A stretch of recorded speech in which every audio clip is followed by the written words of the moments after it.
Episode 5. Episode 5, House of David. Spice, because I know you watched the recap. I know you're current, but why don't you give a quick synopsis of the episode, and then we'll share our thoughts. Yeah, so I'm about 2-3 episodes That's ahead, not your synopsis of I know, 5. I'm getting into it. You got to let me get warmed up to this. Actually, you're pretty warmed up. You already did a popper. Yeah. So Look out for that next week. So you did. This is now the second episode. Last week we reversed. Yep. We released the first, which was. What are you doing? Explain this. So I'm doing my top 10 Christian movies of all time. You're calling it what? Pepper poppers. With Spice Daddy. Yeah, so like poppers meaning like pop culture. No, we understood. Yeah. We know we all but got not it. everybody does, and I love spicy stuff, so it's just like Rotten fits. Tomatoes, but with peppers. Yeah, pretty much. Yeah, I didn't even think of it that way. So last week we just put out the episode. Maybe it was this week. We put out earlier this week. Yeah, earlier this week we went 10, 9, and 8. Next week we'll have out 7, 6, and 5. Oh, I see what we're doing. We're working our way down. We're working our way down to my number 1. So it's been recorded. It'll be released Pope C later this week. Friday. It'll be released Friday. Don't be too judgmental on my. No, be very judgmental. Yeah, dude. Angry, scream, comments, like, share. Yeah, actually feed off that way better than just staring at the camera. We want a crucifixion. mob. We want a mob of people outraged. Right. Crucifixion. And if you have any problems, you can just email Creighton at popecreighton@gmail.com. Or AG Perez yeah. at gmail.com.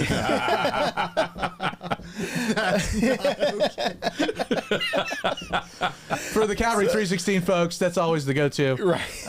If you know, you know. But getting back on track, House of David, episode 5. Yeah, synopsis. Right. This one is kind of goes, I don't want to say off track of the Bible story. Just but it goes walk off, through the story. Goes off track of the Bible story. So it mainly focuses around King Saul's 2 daughters. And some of the political strife of the House of Judah, right? The House of Judah, the House of Saul, who's the Benjamite, I believe. Correct. And House of Benjamin. And the royal family and the political doings of those families. And a lot of those included, and we can kind of understand, as most of us are, at least at this table, or you're of European descent, or have some kind of knowledge. Actually, I think we all are. Yeah, have Only some a kind little of bit. But we have some Guilty. kind of knowledge of how the royal families operated back then, where they gave their daughters in marriage to other families to connect those families.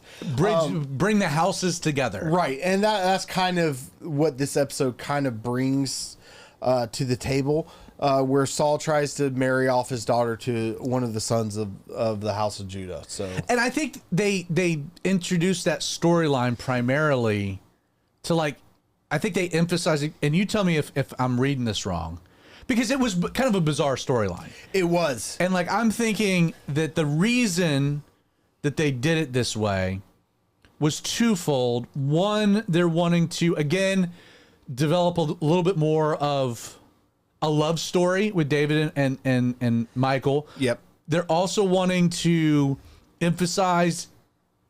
demonstrate more of Saul's descent into madness, Yeah, which exactly I think they what I would accomplished. say, yeah. And then thirdly, and this is where it's I don't know if you can make a strong biblical argument for this, but I'm okay with the license because it is biblical and it would make sense.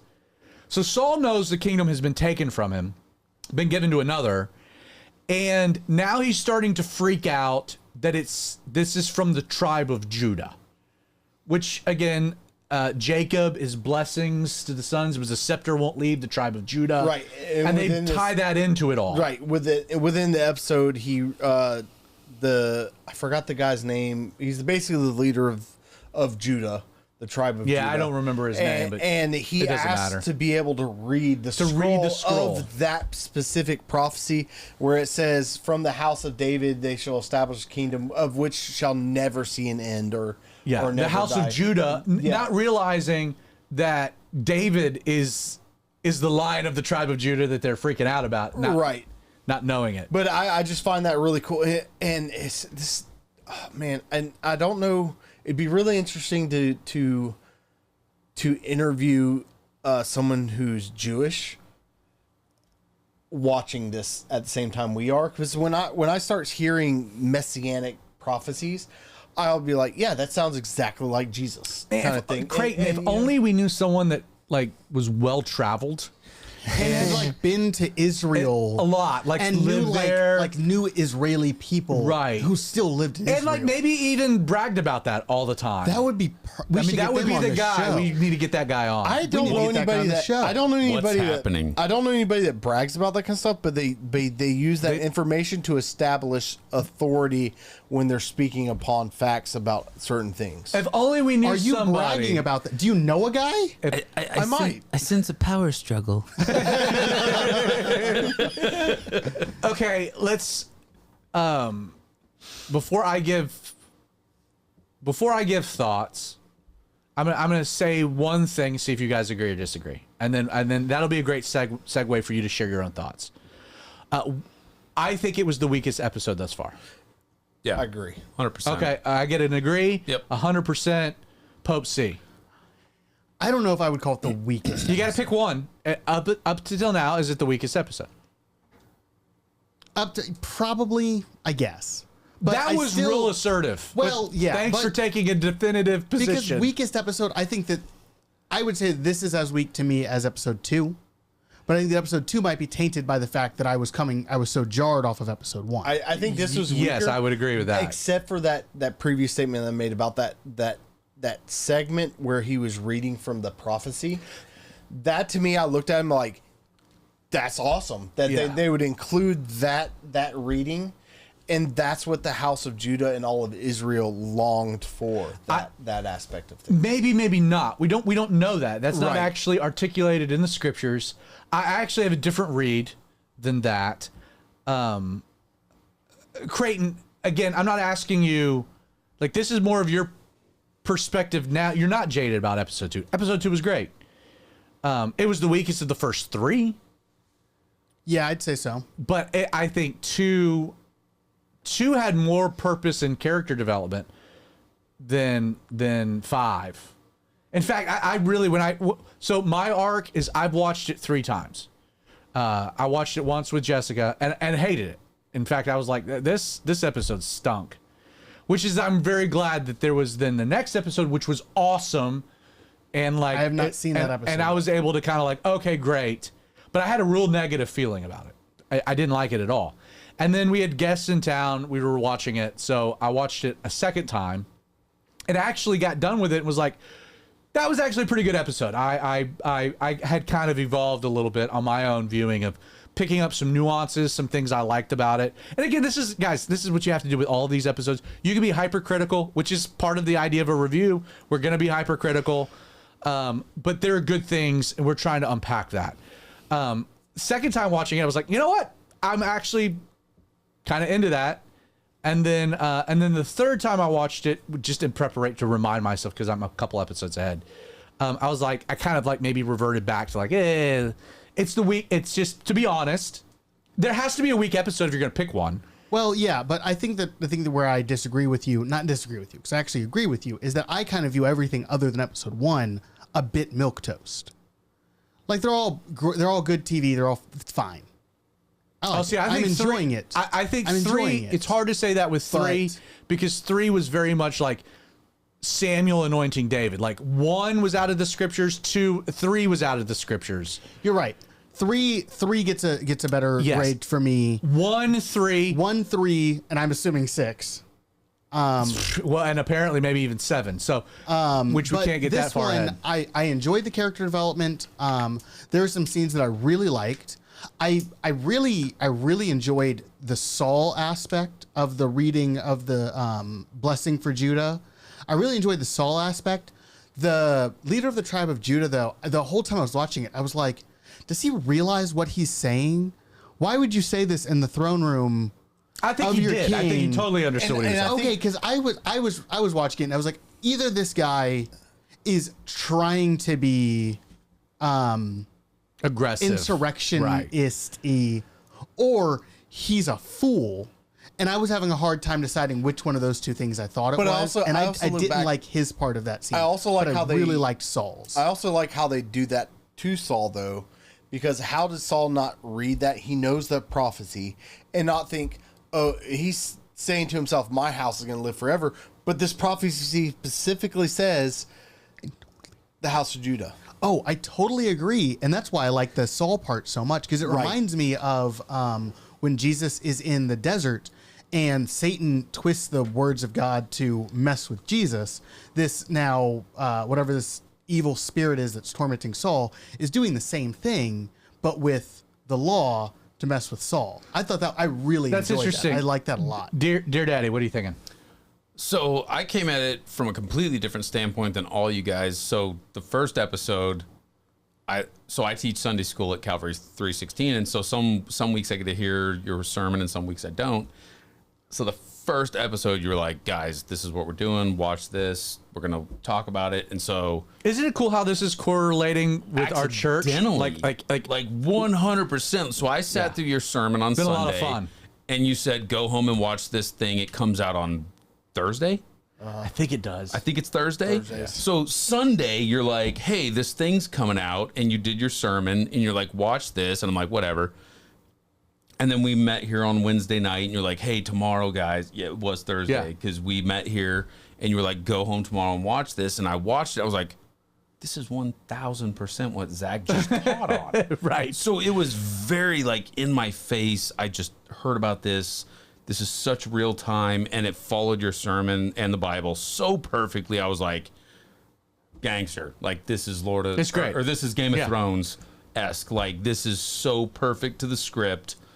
And so then... Can I frame it this way? Because I've been thinking about the right way to frame it. Because I get the Game of Thrones reference, but at the same time, it was like there was such gratuitous like depravity with Game of Thrones. Like I feel real weird like making that correlation. So I'm kind of like maybe and see if you guys if this resonates. I'm like I feel proud enough to recommend it to someone. Absolutely. In that sense. I agree with you 100%, but episode 1 was so to the sermon. Right. Well, that yeah, we that's heard true. that Sunday, so that's all I had to take away from it was like, this is like following the script perfectly. And I was amazed, and it was phenomenal. And then I had to teach Sunday school the next week, and I didn't get to hear his sermon, so I had to like go back and watch it. And then I watched episode 2, and it was a little bit... Same track, everybody, Not to get ahead. Little bit disappointing, but I felt like they had to do some character building. Like the Bible doesn't do a whole lot of character building, so I gave it a pass. We reviewed it. Not Right. to get ahead, but episode 7 matches this 1,000%. 1,000 miles, just like back to episode 1. Right. So episode 3, loved it. It was good. It was back on track. Episode 4, still going. I got it. Like we're following the sermon. I rewatched your sermon because I was traveling This was that not week. planned either. Like that's None the of thing. it. Is like, None of it. So I was traveling that week for work. So I was in a hotel room. I had to watch your sermon live, and then I had to watch the episode. And I was like, cool, I get it. We're good. I'm happy. I like it. And then episode 5, I was just like, what the frick happened? Like I watched your sermon, and I watched the episode, and then I watched your sermon again, and I watched the episode. I'm like, yeah, nothing is connecting. No, here. I get that. I Like- get that reaction. And so then I was traveling for work again, and I watched ahead. We won't go there, but it comes back. It comes full circle. So You had a kind of a very negative reaction to episode Yeah. 5 as well. Yeah. Again, I think it's the weakest episode. I have a couple I thoughts. give them the leniency of character building and like filling in the blank spaces Yeah. the Bible doesn't give us, and so I have to give it a pass for that. But following, like when an episode hits the sermon perfect, Oh, yeah, it and then resonates. it's a total miss, and then it's a total hit, and then a total miss, and then a total hit. It's, And again, I'll go back to what I told Creighton at the beginning. If they went into this like, okay, this story is going to end with like the last episode of our storyboard is David and Goliath. Like that first season is going to be that. Wherever it begins to that. You're covering 2.5 chapters of scripture. There's so much that does happen. You have a couple years that really transpire. Interesting in my own studies, in 2 Samuel, we're told very specifically that David was 30 when he became king. he can't be in the army, according to Numbers 3, until the age of 20. He's not in the army, which is why the whole story of David and Goliath plays out the way that it does, means that he's at least 19. But when he's anointed, he's the youngest. Like, he's very insignificant. Josephus puts him at the age of 10. Most scholars put him at 14, 15 years old, meaning that even in that like little bit of narrative, like they could have slow played it more, because David going back and forth playing music, this, that, and the other, could have occurred. Decade. Well, not a decade, but at least like 4 or 5 years. Yeah. 4 or 5 years. You know, and that I do think is an interesting criticism, Creighton, on your part, of like they seem to like take Saul's mental decline so fast. There's like, how does this go on for 15 years? I actually think that maybe it does go on like that for 15 years. You start reading ahead, it's like, yeah, it just gets worse and worse and worse. Let me ask with that in mind though. I don't know how I feel about them making Agag this distressing spirit. Have you noticed that? I have noticed that, yeah. So Agag, the king that he refused to kill, is, and they make a big emphasis in this episode where he's the one like, he's the lion of the tribe of Judah. And, you know, he's like doing the whole thing. It's like, I don't like that, because A, that's not biblical. He's dead. He's not coming back as a distressing spirit. Like, so that's kind of an abomination right there. 2, this is a distressing spirit sent from God. We don't exactly know what the spirit is. We don't even know if it's demonic or not. We just know that it's sent from God to distress Saul. Meaning, it could be a straight up good angel whose just job is to torment the dude because he's in rebellion, and his tormentation is telling him the truth that he continues to resist. Like, the idea of the tormenting spirit, they put real demonic, and they like incorporate like this detached spirit of Agag. I get creatively why they're doing it, but I'm not quite sure that. So questions about that though, and not to go ahead in the passages, but like, don't you see that when Saul goes to the seer and Samuel, yeah, and so we know it's probably not Samuel that. Well, we don't know, back, but we'll get there. But yeah, but wouldn't that match with things like that though? A demonic spirit portraying maybe or itself as somebody. That maybe that's definitely how I took it. Was not necessarily that this is the disembodied soul of Agag, but that this is the distressing spirit being like, hey, I'm going to take the face of your biggest failure, and I'm going to mess with you that way. I think that's how I understood it. No, I appreciate that. I it was just a thought that I had about just trying to unpack what was being implied there. I do have a question for you and your sermons at 316. Have you gotten to the point in... Hey, Creighton, by the way, where can people find these sermons if they'd like to? Sorry, I had just taken a drink. Yes, they can find all of Zach's sermons on calvary316.tv/history, specifically for our journeys through Samuel, where we're going to be getting to Kings and Chronicles, as well as the new series that you're doing with Psalms. You can also find a bunch of sermons at Get Fed Today. It is a podcast. You can find it most easily at getfedtoday.com or .org. .org. I don't know. I'm actually not sure. I don't know. Get Fed Today, you'll find it. The easiest way to find it is just go to your favorite podcasting app, look up Get Fed Today. If you don't see it, please let us know at popecreighton@gmail.com, and we will get it on that app. This week, we have Bible studies from Dominic Dinger, Joe Foch, Paul Lester, John Randall, and Malcolm Wild.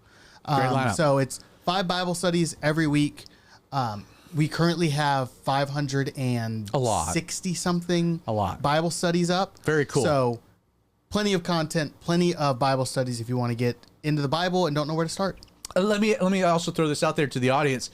If there's somebody you enjoy listening to, by all means, big church, small church, doesn't matter. If they record their audio and put it on the internet and you like them and think this is a solid Bible teacher, email us, like send that to us. We're always looking for new guys, especially guys that like don't have a platform or don't have much of a following. And Absolute. like And, and so again, popecreighton@gmail.com.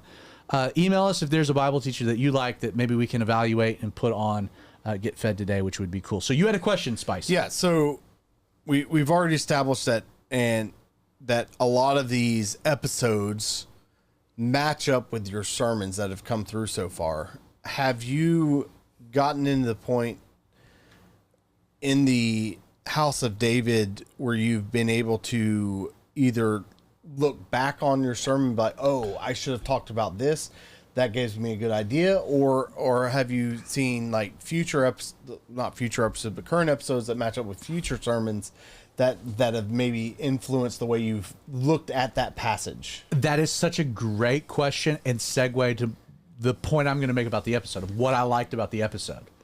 Because there is a component to episode 5, like a subplot that kind of like slithers its way through, that really did get me thinking and directly influenced this past Sunday's Bible study. Like directly influenced it. So I thought it was very interesting. There were 2 scenes in particular. One I've liked every time I've watched it. The other one I've had to evolve a little, and I'm still not sure exactly where I land on it. But there's one where David's been super flirtatious with Michael, and again, I love the love story that's going to play itself out long term in a lot of interesting ways. But there's a scene where Joab, who's like the king's right hand, muscle, grabs David, and they're related, cousin, which could be very broad, and takes him, and he's like holding him over the edge of the balcony and is like rebuking him. You've been a scourge on this family. You stay away from the princess. Like really giving it to him. Like, I'm going to drop you off the edge of, like, I'm going to send you to your death. And there's this moment where David's like looking at him, and then he just like straight up like, you do whatever you think you can do, because I know what my destiny is. And then he's like, but do you know yours? And he gets up, and there's almost like David's like, baller, and walks off. And then the other scene that I thought was interesting is how it ends, where he's having this conversation with Saul, and in the throne room. And David's identifying with the fact of like what it's like to be anointed by God when you didn't plan for that or want that or seeking that God picked you, and now this is your thing. And again, I think that ties a lot into what Saul's been wrestling with and dealing with. But, and then Saul's like, hey, do you want us to have a seat? And David's like, no, that's for the Lord's anointed, which is a great line. And then when Saul leaves, David does sit in the throne and like almost has like this weird exhale. And then like Michael we don't know if she sees him or not, but that's how it ends. I haven't really liked the second part as much. Jessica and I talked about it, which was interesting, because my first reaction was like, this makes it seem like David is seeking this, which everything about David moving forward is that he's not. Like, he goes on the run, like he's not going to mess with the Lord's anointed. It's why he's on the run as long as he is, because of this, like, this is not my throne. This is God's. He's giving it to me. When it's my time, it's my time. Like the idea of him sitting on the throne, like it was a little too self-pursuing, self-indulging. But what I will say with those 2 scenes combined that I liked a lot is the idea that David, again, we don't know a whole lot about his father per se, and how his father felt about it. His brothers they were present when he's anointed by Samuel. But then you get to the scene, like the battle with Goliath, like Eliab's like, shut up, kid. Like, what are you doing? Not exactly how you embrace your brother, the next king of Israel. So we don't know how much they're really into it or not. They don't follow him later, so who knows? But to answer your question, I'm watching that scene, And it's like, you know what? I think David did. He had just had this experience. Now, it had been maybe a couple of years. I don't know. Wasn't like yesterday. There had been some time. But like Samuel, the big Sammy, has come to your town, called out your family, gone through your brothers, has to stop the procedure because you weren't invited. You show up, and the dude anoints you not with a vial of oil, but with the whole horn of oil, and calls you the anointed of the Lord. Like, something happens in David's heart without any doubt, where he knows that God has called him. We already know he has a relationship with the Lord. He has spent time in the fields. He's already written Psalms. You know, he's a man after God's own heart, which is why he's chosen to begin with. Like, God was seeking someone. That's why he chose David. David carried, I think, that confidence, that faith, which is why then on Sunday, I listened to John Corson, Joe Foch, David Guzik, Damian Kyle. Man, I went outside and listened to Ken Graves because I just wanted to hear him like voice Goliath, which was awesome. I'm sure. Big old voice, you know, like it was awesome. Like, not one single person that I listened to in preparation for the most iconic passage and maybe at least the Old Testament, if not the entire Bible, David and Goliath. Not one Bible teacher or commentary that I read stated at all, or even alluded to at all, that David's faith was rooted in his confidence in God's word to him and the promises that God had made. And again, when you tie that faith comes by hearing and hearing by the word of God, like David's like, no, I'll go. Why? Because I know I'm going to be king and this can't be the end of my story. Like, it wasn't like some faith in some like crazy thing. And why was Saul so hesitant to go? Because he knew God's hand had been removed from his life. He knew it. He's like, I'm not going out there because I'm going to die. Because I don't have the anointing of the Lord. And David's like, I have the anointing of the Lord. There's nothing this giant can do to me. Not one Bible teacher made that connection at all, which was shocking to me. And to be honest, I'm not sure I would have necessarily made that full, deeper equivalent, except for the fact that I had watched this episode, and it was that thought of watching David in episode 5 and his confidence, and it's like, man, it's stuck.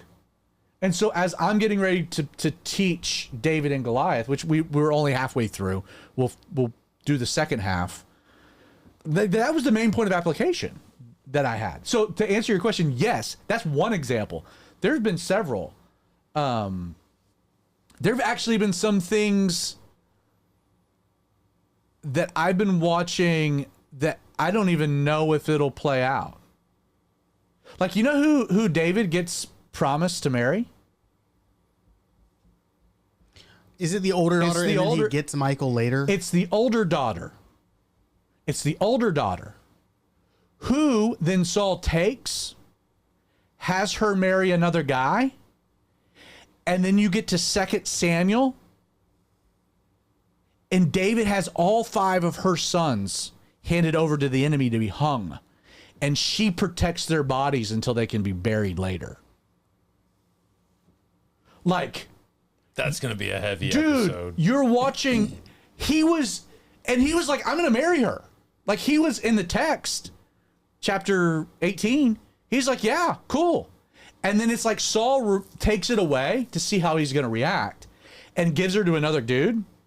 But it's that other dude, they get married, have 5 sons that later in the story, because of some mistakes that Saul made, David has to fix a problem.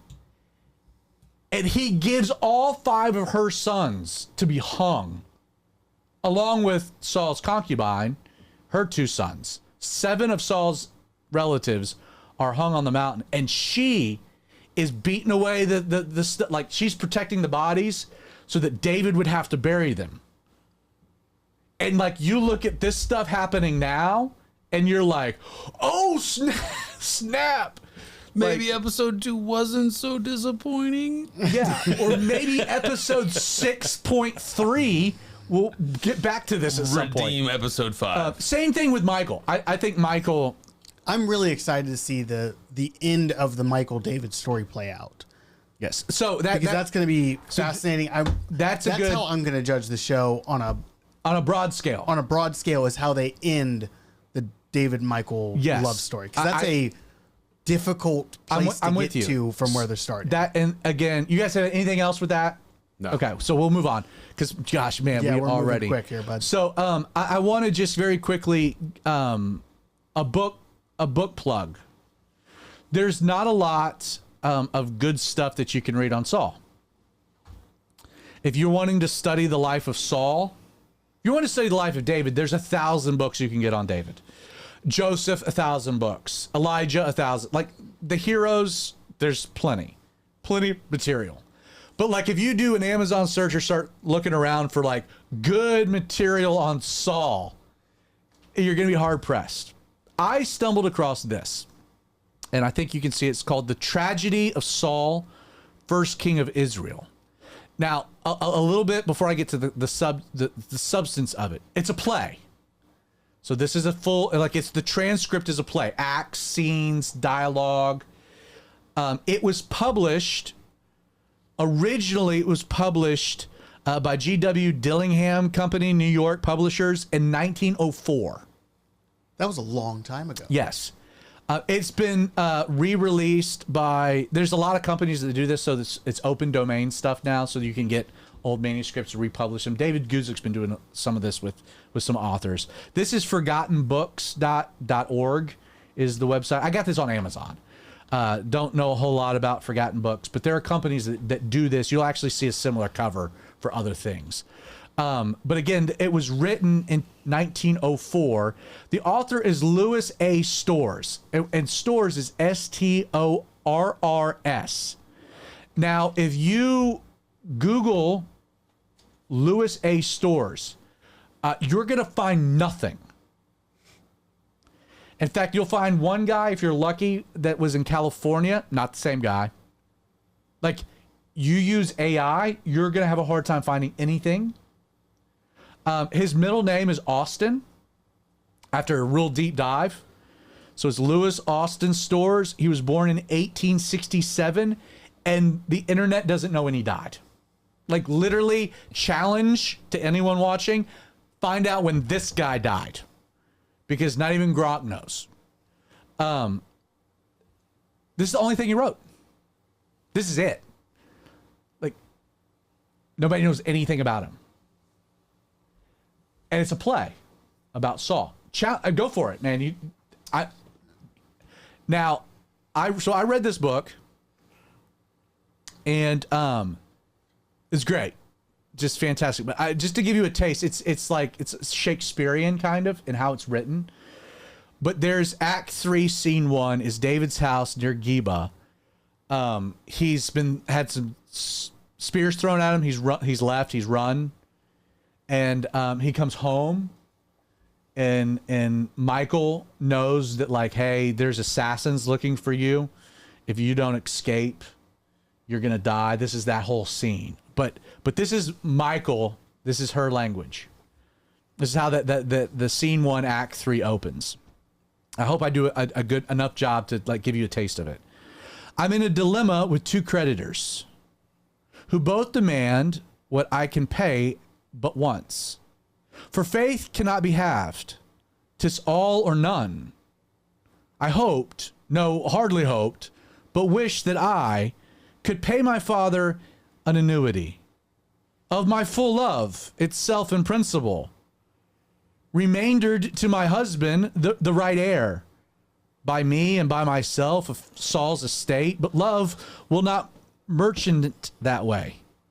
The world is full of quirks, and 'tis more wise to say 'tis so, 'tis sadly, badly so, than say it ought to be some otherwise. There's an essential conflict in the stars of David and of Saul, till orbits cross, and by all computation they conjunct, which dire event is now in imminence by my astronomy. What noise is that? Enters David.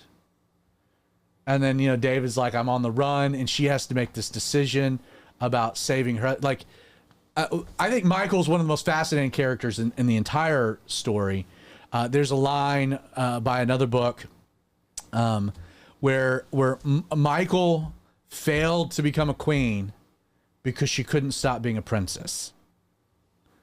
And that she had this loyalty to her father, but a love for David. And that would be the case with any marriage. If your wife can't accept being a queen and is that princess, you're going to have a problem. And but again, this book, you can get on it. The Tragedy of Saul, First King of Israel, is fantastic. It gives a lot of insight into some of the inner dynamics. It's a creative presentation. I love it. It's very, very good. Hard to read because of just the way it's written. If you like Shakespeare, it's very Shakespearean in how it's presented.